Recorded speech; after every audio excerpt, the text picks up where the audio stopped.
the special envoy for Yemen, who is just in New York right now after many days in Riyadh, Sana'a, and elsewhere. I will give the floor over to you. Thank you very much. Second, thank you, ladies and gentlemen. Thank you very much. Good afternoon, and thank you for coming. We have watched with great pain the ongoing conflict in Yemen and the grave consequences it has had for the population. Yemen has suffered greatly, and its people have withstood an unspeakable tragedy. The number of civilian casualties which have resulted are an affront to humanity. The conflict has caused extremely high level of humanitarian suffering, which humanitarian agencies, despite their great effort, have not been able to keep up with. I have previously emphasized that only a political solution and inclusive peace process will ensure a future of reconciliation and peace in the country. The war in Yemen must be brought to an end, and before it does irreparable damage to the future of Yemen and to the region. The world is being threatened every day by cruel terrorist attacks. The absence of the state in many parts of Yemen has allowed the expansion of terrorist groups, which create a long-term threat for the country and the region. I have just completed an extensive round of consultation with Yemeni leaders and regional partners. I met with the foreign ministers of Kuwait, Jordan, Oman, Saudi Arabia, and the United Arab Emirates, in addition to the Secretary General of the Gulf Cooperation Council, Dr. Zayani. I was also in touch with French Minister of Foreign Affairs, Mr. Jean-Luc Ayrault, and US Secretary of State John Kerry, and Russian Deputy Minister of Foreign Affairs, Mikhail Bogdanov. I also visited Washington, D.C. and met with several senior US officials. All of them underlined the importance of finding a political solution to the ongoing conflict as soon as possible to put an end to the suffering of the Yemeni people.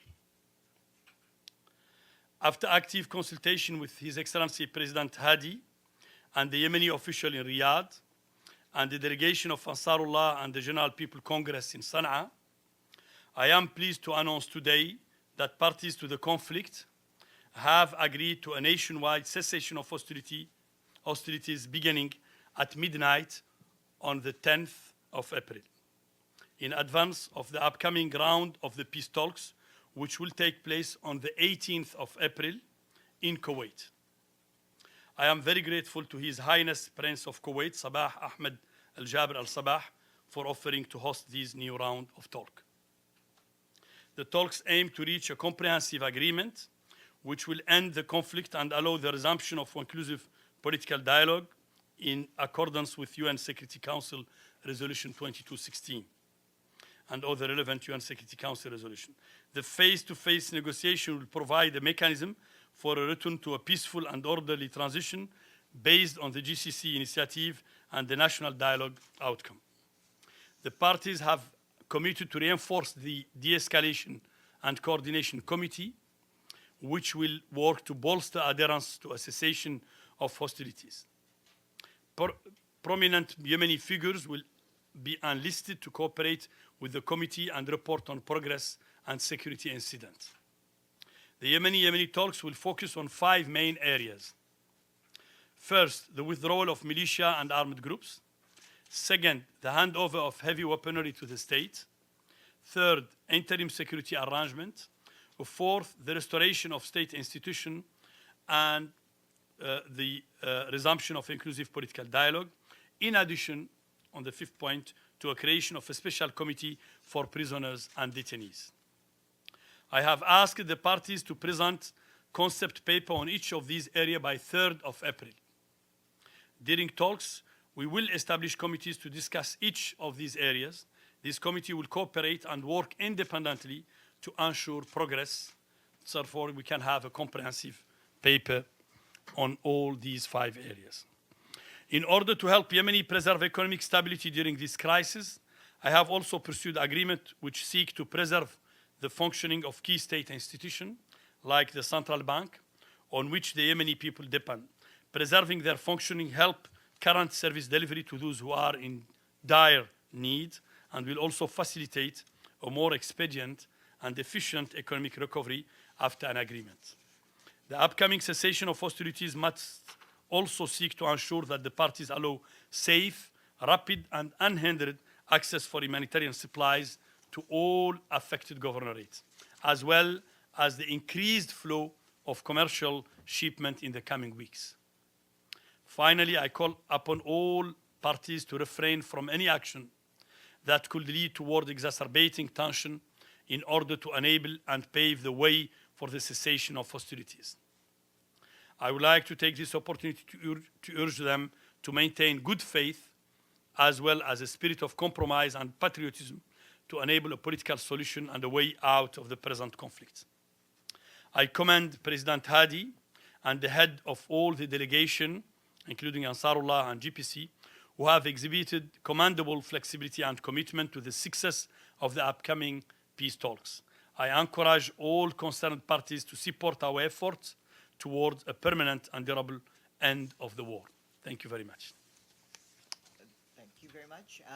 And we'll open the floor for questions. If you can please use the microphones and identify yourselves before speaking. Yes, Talal.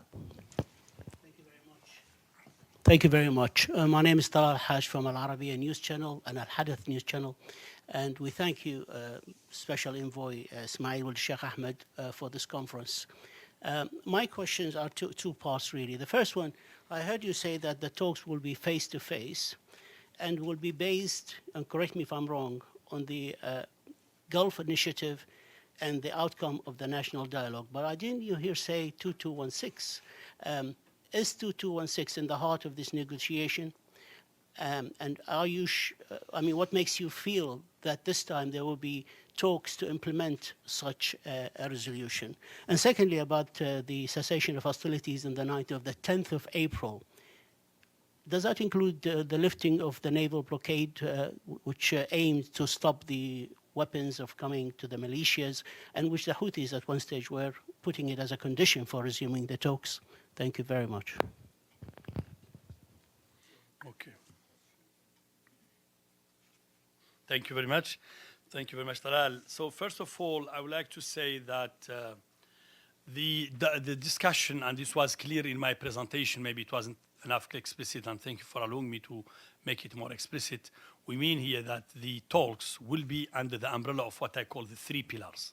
The first pillar being the GCC initiative, the second one being the National Dialogue and ISIS-COM, and the third one being Security Council resolutions, including 2216. And actually, when you look at the 5 areas that I have outlined, withdrawal, heavy weaponry, resumption of states, and even issues around prisoners, all of them are included in 2216. So that remains absolutely our main commitment, that should be the framework that we are going to implement. And there is an agreement from all parties. I confirm that, including from the GPC and Ansarullah. There has never been any disagreement on this specific point. So for that, and I confirm, of course, we aim at face-to-face talks. This is something which was a big achievement in Biel, if you remember, in Switzerland, and we definitely aim at maintaining that same spirit. Otherwise, we will be really going back. On your second part, the cessation of hostilities will include all kind of cessation of all type of any form of, let's say, confrontation or anything that can bring any type of hostility around the country. And we have, by the way, which we will be certainly sharing in the near future, have experts here in the room, colleagues who are working extensively now with the different parties in order to have a very clear documentation of what we mean by a cessation of hostility. Specifically on your point about the blockade, you have to understand that today the UN has an inspection system that you know about in VIM, which is now functional and which is the one who is now in charge of inspecting the different ship, boats, etc., to ensure that all shipments come through in coordination with and in conformity with the 2216, which is specifically in regard to the guns, arms, etc., but not related to the commercial shipment.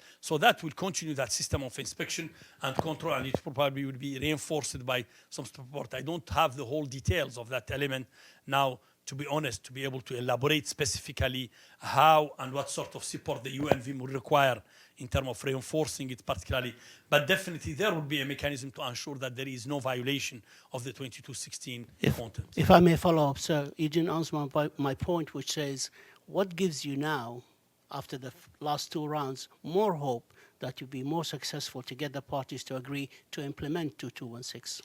Yeah, no, I think it's a very valid question. I could say the reason I am today much more optimistic than I have is, first of all, you have seen, and many of you have been actually complaining about that, including the Yemeni themselves. Why did we delay? We have been delaying because we wanted to make sure that we have assurances from all the parties that they are engaged. That's one. Two, I personally believe that what has been happening now at the border between Saudi Arabia and the Houthi is a positive step forward, which we have been encouraging, and we are very pleased to see it making today a total accalmie at the border, which will be constructive and a support. And this was, we have been assured in this regard by Saudi Arabia. We have also, as I said, during this recent shuttling between Sana'a and Riyadh, which I have been doing. I was in Riyadh just yesterday morning where I met with President Hadi. I met also with the Minister of Defense, His Highness Mohammed bin Salman, and we had a long discussion of the support of Saudi Arabia, which is fully committed to make sure that the next talks will take place, and particularly to support us in regard to the cessation of hostility. President Hadi, I met him this week at least twice, and I have been communicating with him and with his military leaders. So today I have reason to believe that we are more closer than ever. But your question is valid. To be honest, I am also having in the other side the conviction that if we fail this time, this is probably one of our last chance to get an end to this war. It will get more complicated. The level of humanitarian station is becoming disastrous, the level of civilian casualties. So we cannot afford having this war continuing. So this is really our last chance. Thank you. أستاذ إسماعيل، الرئيس اليمني اليوم قال أنكم أبلغتموه أن جماعة الحوثي أكدت لكم موافقتها على تنفيذ القرار 2216. هل لكم أن تؤكدون ذلك؟ ولماذا لا تعلن الجماعة وحلفائها هذا الأمر بأنفسهم حتى لا تكون الأمم المتحدة على سبيل المثال موضع لنقل تلاعب من قبلهم؟ ثانيا، وقف الأعمال العدائية وأيضا استئناف المحادثات، هل سيتم من دون تنفيذ إجراءات بناء الثقة التي تم التوافق عليها في آخر جولة للمحادثات في بيل بسويسرا؟ شكرا. نعم، شكرا لهذه الأسئلة. أولا أنا أظن بالنسبة لي الطرف الثاني اللي هو الحوثيين وجماعة علي عبد الله الصالح اللي هو المؤتمر، هناك كان موافقة من طرفهم من شهر 8. الموضوع رجع حتى إلى شهر 8 إذا كنتم تتذكرون الاجتماعات التي قمنا بها مطولة في أساسا مسقط، ولكن بعض من هذه الاجتماعات كانت في صنعاء، ومرينا على مراحل مختلفة من 20 نقطة إلى 10، وبعدين في النهاية اتفقنا على 7 نقاط واضحة، وكانت توضح للالتزام الكامل بدون أي لغة مطاطة ولا غيرها، كانت توضح الالتزام الواضح لتنفيذ القرار 2216. ولكن أنتم تعلمون، وأنا أكرر ذلك، القضايا الآن تتعلق ببناء الثقة بين الطرفين، وليست بالسهولة، أن كل طرف ممكن لديه بعض التردد على ثقته في أن الطرف الثاني سيبتدئ. من ناحية الالتزام مكرر أن لدينا هذا الالتزام، وأنهم كرروا هم في كذا من مقابلة وكذا، وكانت الورقة حتى موجودة، والورقة تحدثنا فيها، وهذا هو السبب اللي نحن نقول اليوم أن الإطار حتى العمل الذي نحن نتفق عليه كله، النقط التي أشرت إليها أمامكم كلها نابعة من النقط التي كانت واردة في القرار 2216. إذن من هذه الناحية لا أظن أن هناك تسلسل. أكيد أن يبقى دائما هناك من لديه الشك وهكذا، ولكن في الحقيقة هذه القضية واضحة جدا. بالنسبة لي توقف الأعمال العدوانية، كما قلت، هي بالنسبة لنا نحن حتى في الأمم المتحدة وغيرنا، وأساسا على خبرة كل المشاورات التي تحصل عادة في يعني في الحروب، وخاصة إذا كانت الحرب طالت مثل الآن احنا على قرابة سنة، لازم أن يكون هناك وقف إطلاق النار، لأنه يخلق أجواء تسمح بالتقدم إلى الأمام. قضايا ما أشرتم إليه من بناء الثقة وغيرها نحن تحدثنا فيها وما زلنا نتحدث فيها، حصلت منها بعض الخطوات إلى الأمام، وأشرت إليها في شهر يناير الماضي. كما تعلمون حصل إطلاق سراح واحد من الوزراء اللي كان مشار إليهم، حصلت مساعدات وصلت إلى التعز، واليوم تعز وصلت المساعدات بأكثر مما كانت عليه في الفترة دي، وسنتابع قضية السجناء وإلى غيرها. ولكن أريد أن أكرر هنا أننا لم نقل أبدا أن هناك اتفاقية، وهذه القضية بالضبط التي نريد أن نجتنب، أن هناك اتفاقية، أن هناك تسلسل كانوا يمشي من نقطة وبعدين نمشي النقطة الثانية لا، نحن لازم نبدأ نعمل، أو سنبقى متوقفين عند نقطة واحدة ولا نتقدم. لا نريد أي شروط مسبقة، نريد أن نتقدم. والآن لازم نحن وصلنا إلى مرحلة لازم نقوم بها بمواقف أصبحت شوي أكثر حزم، لأن الموضوع أصبح طول والشعب اليمني يحتاج إلى حلول. أكيد أنه سيكون هناك نقاط لبناء الثقة، وحتى كونا لجنة لقضية السجناء على سبيل المثال، وكذلك أشرنا إلى قضية المساعدات الإنسانية ولا غيره، ولازم نتقدم في هذه النقط. ولكن لا يجوز لنا اليوم بعد كل هذه الآلام أن نتوقف وأقول لن نتقدم ولا نجلس على الطاولة حتى تنفذ لي نقطة كذا وكذا. ولم يحصل أبدا هذا كشرط وكأنه لازم يحصل، هذا كان تفسير لبعض السياسيين. القضية أنه في الحقيقة اليوم نحن لدينا 5 أشياء لازم نتقدم فيها. إذا كنا صادقين نية خلينا ننفذ قضية الانسحاب، شيء مهم. إذا بدأ الانسحاب ستكون القضية، خلونا ندخل في تفاصيل ما يتعلق بتسليم السلاح، ندخل في تفاصيل ما هي الترتيبات العسكرية والأمنية، ما هي قضايا التي ستسمح للحكومة أن ترجع وأن تكون في ظروف بإمكانها أن تعمل فيها في إطار توافق سياسي إلى آخره. هذه أشياء هي في الحقيقة التي يبحث عنها اليوم اليمنيون، واليوم نحن أقرب مما كنا عليه أبدا من التوصل إلى السلام، ونريد دعمكم جميعا في هذا الإطار. ولكن هي أسئلة واردة لا شك. ليدي.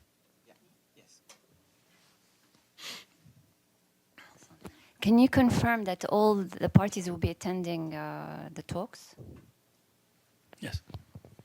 I have been shuttling between Sana'a this last week and Riyadh, and I have got guarantees from all of them that they are going to be participating. There were, just in order to be very transparent, there were discussion about the location. Are we all agreeing in Kuwait? There was discussion about are we going to obtain a ceasefire in advance. I think today all the requirements that everybody has been asking for are in place. And I think what I have now, and the reason I even delayed my announcement by few days, is that I have an assurance from all the parties, based on the point that I have outlined now, that they will participate in the talks.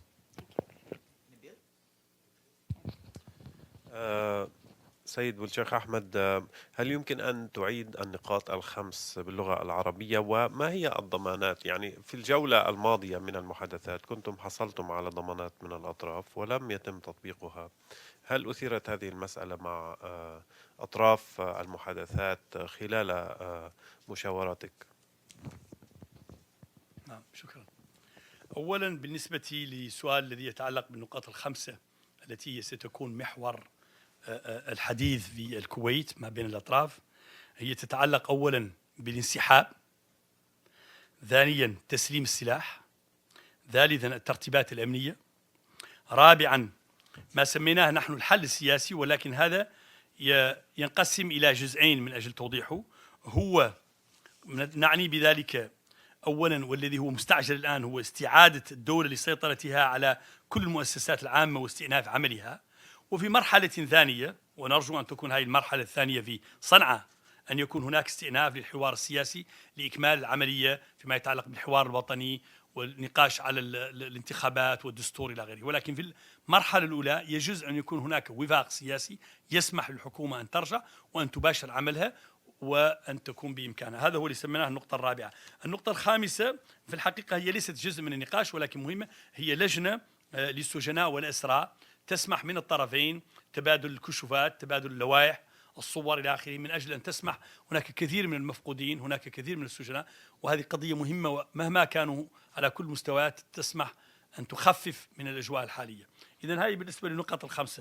في سؤالكم الثاني، ما هي الضمانات؟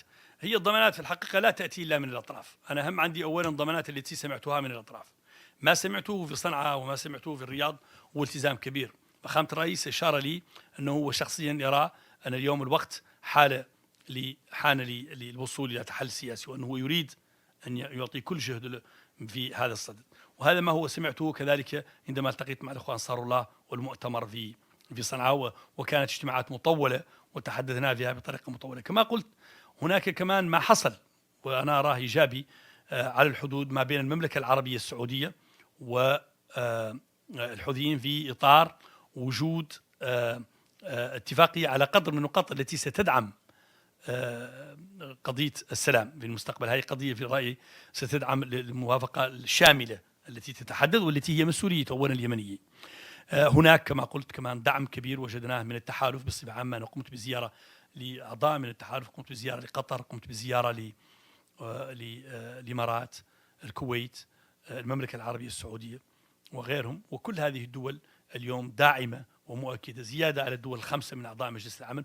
وكنت الآن في اجتماع مع السفير الروسي، وكنت في موسكو أخيرا وفي واشنطن. هناك ضمان كبير يعني بالعكس دفع كبير من المجتمع الدولي أن نتوصل إلى حل في أسرع وقت. إذن هناك ضمانات في رأيي. Thank you very much. Majid Gilli, Rudao Media Network, that's based in the Iraq, Kurdistan region of Iraq. You talked about assurances from Yemeni parties, from the Saudis, and the coalition. What about Iran? I know this is a Yemeni talk. How supportive Iran is, given their role in Yemen, and how important their support is for these talks. And my second question is, there are conflicting reports about the size of ISIS in Yemen and the group in Yemen.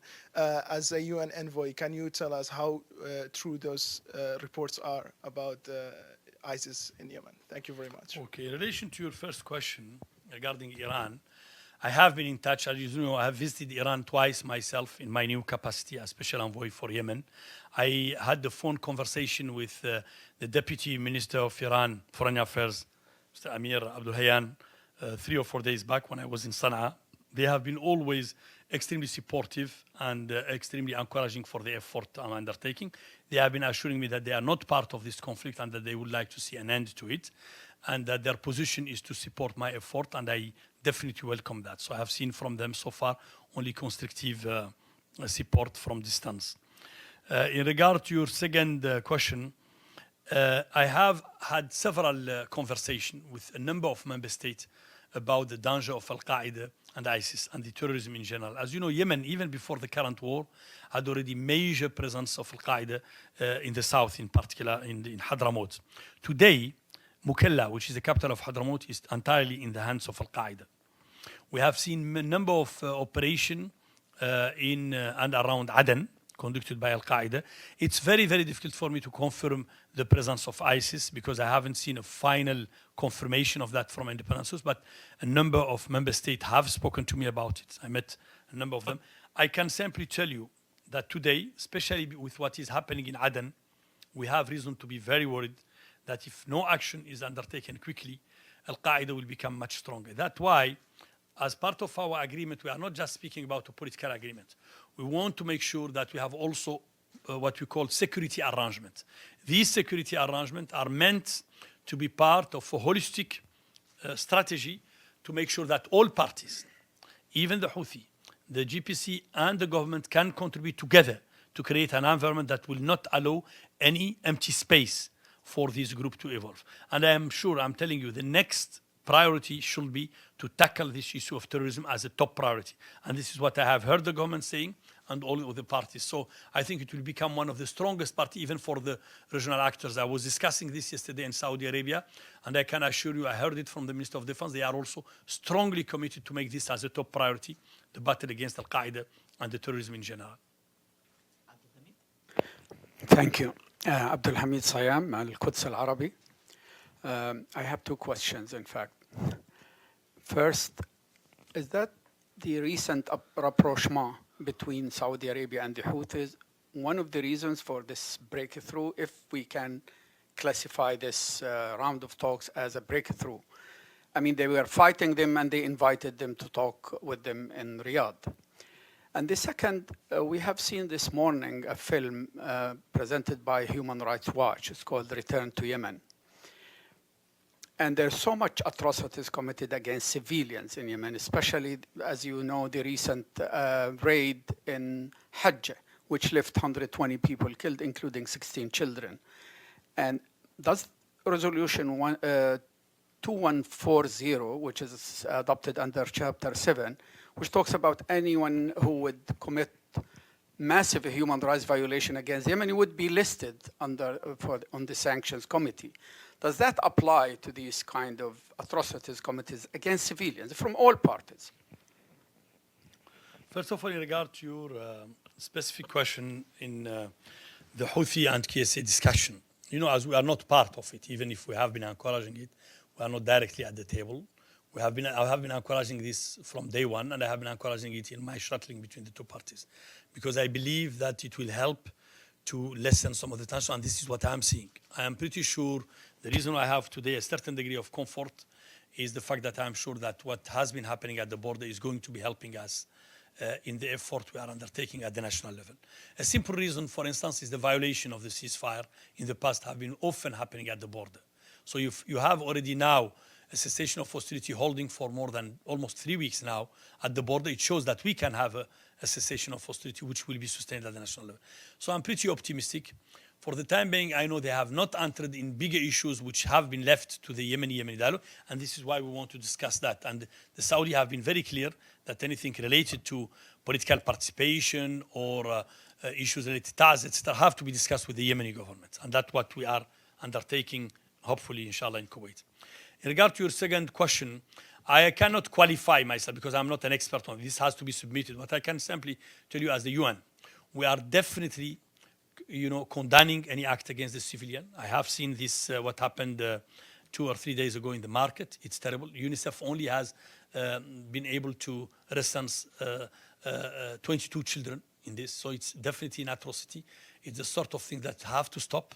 We cannot continue. We are asking that any way of getting this properly investigated and properly documented has to happen. We are for the accountability. That's a mechanism that cannot be escaped from. But we cannot qualify. I mean, to your question, do these enter under that? I think there are. This is why we need the investigation mechanism, and that we need to have in place a proper system to be able to qualify what is in this or this category. But my colleague of the human rights are very active on this area and very much coordinating with the Human Rights Watch and other Amnesty International and others. And we definitely find that mechanism important to be able to produce the proper and well-investigated data so that we don't speak just out of speculation. That's my worry. But I can say we have to stop this war. This is exactly an additional reason. What we are watching cannot continue, regardless of what is the outcome. There are too many Yemeni dying today, and this cannot continue. Yeah, hi, thank you. Joseph Klein, Canada Free Press. First of all, I just want to follow up on that question on accountability.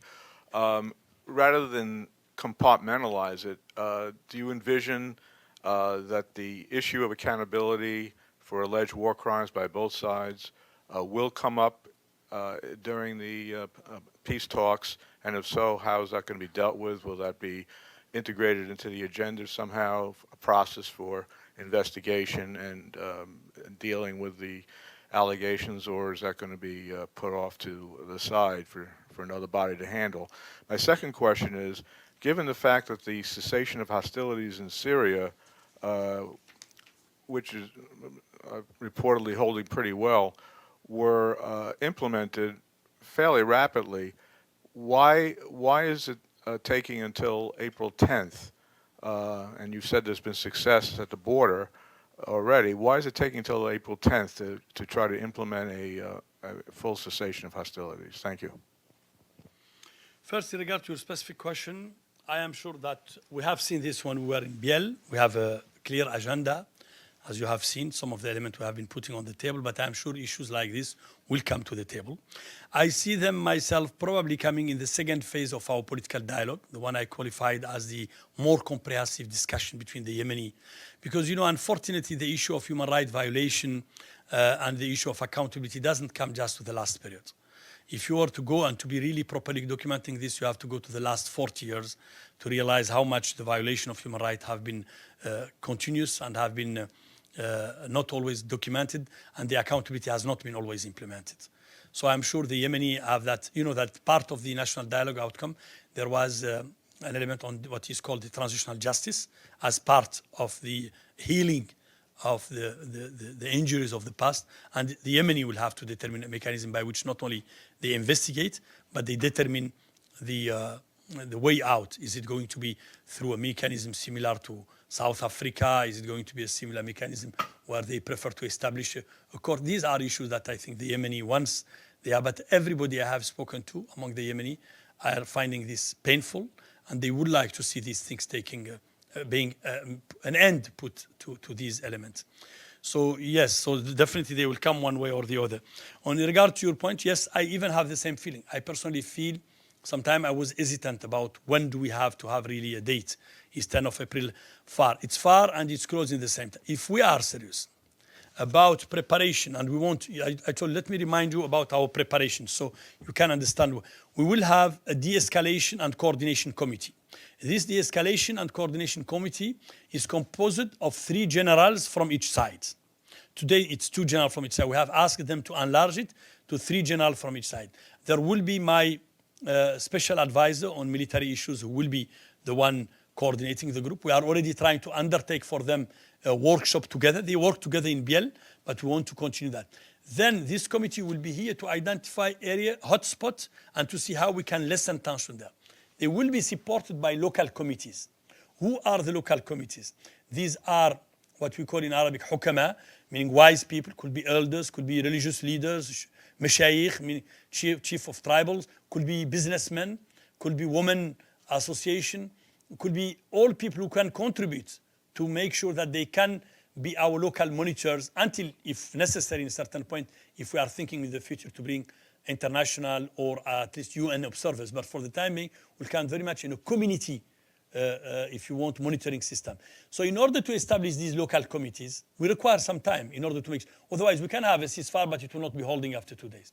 But your question is very relevant for me, because I said it in my text, and if it was not explicit, I am calling through this microphone all the parties to ensure that the next 2 or 3 weeks leading to the cessation of hostility become also a period of accalmie, a period of preparation, and that we get things lessening. We cannot afford more of what we have seen in the market or others. So we are hoping, and this is something I have been calling upon also international support, international community support us to ensure that the parties go with good faith, lessening the tension, and make this as a preparatory period. So when we reach the 10th of April, then we really have a real cessation of hostility. And I will have to go because of another commitment. Do you have time for just 2 more? one? Maybe. Okay. What about 2 more questions? Oleg and Sam. Thank you. Ismail Sheikh Ahmed. Before there was any progress in Syria, there was a lot of international movement. And this is what basically helped to happen these talks in Geneva and other initiatives. In case with Yemen, do you think there's enough international cooperation and movement among the key players to push the sides to the talks and to be serious among their discussions? Because there are some people that say that because of the conflict in Syria, the situation in Yemen is underreported, there is not enough attention. What's your thoughts on this? Okay. No, absolutely. I think you are touching a point which is important, is the international community support and the interest that the international community could have for even to ensure that, first of all, we stop the war. I have to tell you, and I think I mentioned it in my opening remarks, I have seen an exceptionally high level of interest over the last few weeks, including even Minister of Foreign Affairs who couldn't meet with me, calling me. Secretary Kerry has called me twice during the last 10 days. I had a call with the French Minister of Foreign Affairs. I had meetings with the one I have mentioned, like Bogdanov, the minister in the various parts of this. All of them were calling exactly to say, what can we do? Because the impression over the last 3 or 4 weeks has been that the situation is in a stalemate. We are not moving anywhere.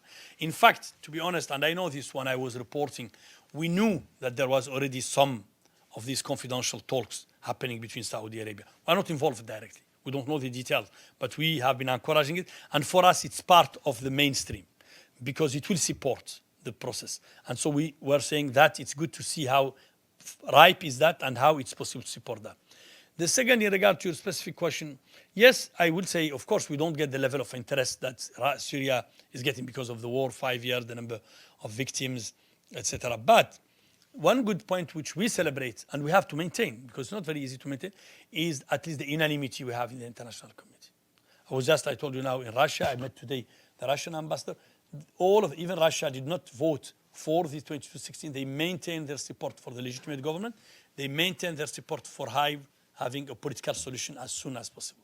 And that unanimity within the Security Council, that unanimity within the international community is primordial for us and will really be critical in the near future. If we are not able to maintain it, in my view, it will be disastrous. For the time being, we are having it.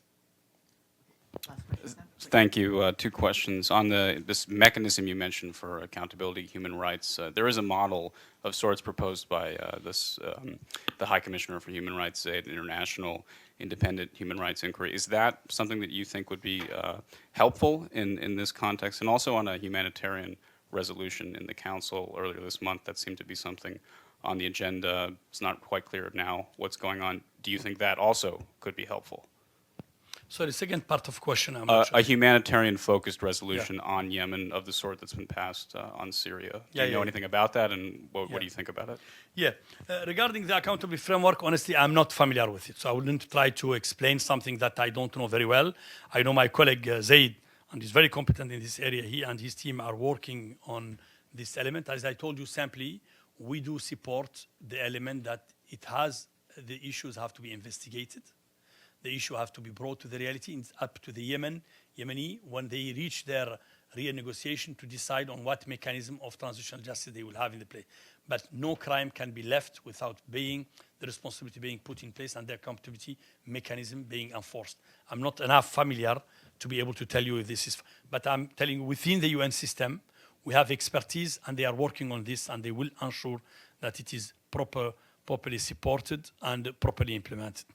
In regard to the humanitarian resolution, I have made that very clear to the Security Council that we support anything that can ensure the element of, it was particularly related to the access of humanitarian and protection of the humanitarian. Some of our colleagues of humanitarian, the case of the ICRC colleague being killed, another one kidnapped. So these elements have to be enforced, and therefore we have said to the Security Council that we will support anything that can ensure more access to humanitarian assistance and anything that can support the condition of humanitarian assistance. So from this point of view, we have the decision, of course, on a resolution or not is a discussion within the Security Council in which we don't intervene ourselves.